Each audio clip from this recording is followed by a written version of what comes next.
നിയമസഭാ തെരഞ്ഞെടുപ്പിലേക്കുള്ള CPIM സ്ഥാനാർത്ഥികളെ പ്രഖ്യാപിക്കാനാണ് ഈ വാർത്താ സമ്മേളനം ചേരുന്നത്. എല്ലാ മേഖലയിലും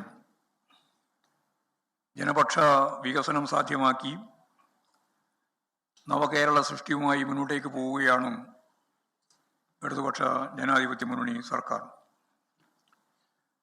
അതിദാരിദ്ര്യം ഇല്ലാതാക്കുകയും 62 ലക്ഷം പേർക്ക് 2000 രൂപ വീതം ക്ഷേമ പെൻഷൻ ഉറപ്പാക്കുകയും 4.5 ലക്ഷം കുടുംബങ്ങൾക്ക് പട്ടയം നൽകിയും ലൈഫിലൂടെ 5 ലക്ഷം കുടുംബങ്ങൾക്ക് വീട് നൽകിയും പാവങ്ങളെ സർക്കാർ ചേർത്ത് പിടിച്ചു.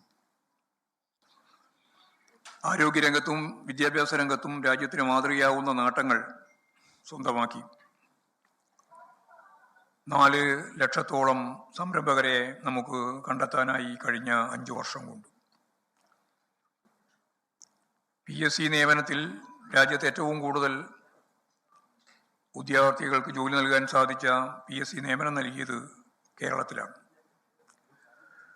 പവർ കട്ടില്ലാത്ത 10 വർഷം ഇടതുപക്ഷം കേരളത്തിന് സമ്മാനിച്ചു. അസാധ്യമാണെന്ന് കരുതിയ ദേശീയപാതാ വികസനവും ഗേൽ പദ്ധതിയും വിഴിഞ്ഞം തുറമുഖവുമെല്ലാം കേരളത്തിലെ ഇടതുപക്ഷ ജനാധിപത്യ മുന്നണി ഗവൺമെന്റിന്റെ നിശ്ചയദാർഢ്യത്തോടുള്ള ഇടപെടലിന്റെ ഫലമായി നമുക്ക് നേടാൻ സാധിച്ചു. തീരദേശ ഹൈവേയും മലയോര ഹൈവേയും വയനാട് തുരങ്കപ്പാതയും എല്ലാം പുരോഗമിച്ച് വരികയാണ്. കോവിഡും ഓഖിയും പ്രളയവുമെല്ലാം വന്നപ്പോൾ സർക്കാർ ജനങ്ങളെ ചേർത്ത് പിടിച്ചു. ദുരന്ത നിവാരണത്തിന് ലോക മാതൃകയായി. ഇപ്പോൾ വയനാട്ടിൽ മാതൃക ടൗൺഷിപ്പ് യാഥാർത്ഥ്യമാക്കിയിരിക്കുകയാണ്. 2016-ലും 2021-ലും അധികാരത്തിലെത്തിയ ഇടതുപക്ഷ ജനാധിപത്യ മുന്നണി സർക്കാരുകളുടെ തുടർച്ച 2026-ലും ഉണ്ടാകുമെന്നാണ് ഞങ്ങൾ പ്രതീക്ഷിക്കുന്നത്. നവകേരള സൃഷ്ടിക്ക് ശക്തി പകരാൻ, വർഗീയതയെ പ്രതിരോധിക്കാൻ സർക്കാരിനും എല്ലാ പിന്തുണയും ജനങ്ങളുടെ ഭാഗത്തുനിന്ന് ഉണ്ടായിട്ടുണ്ട് എന്നുള്ളത് ശരിയാണ്.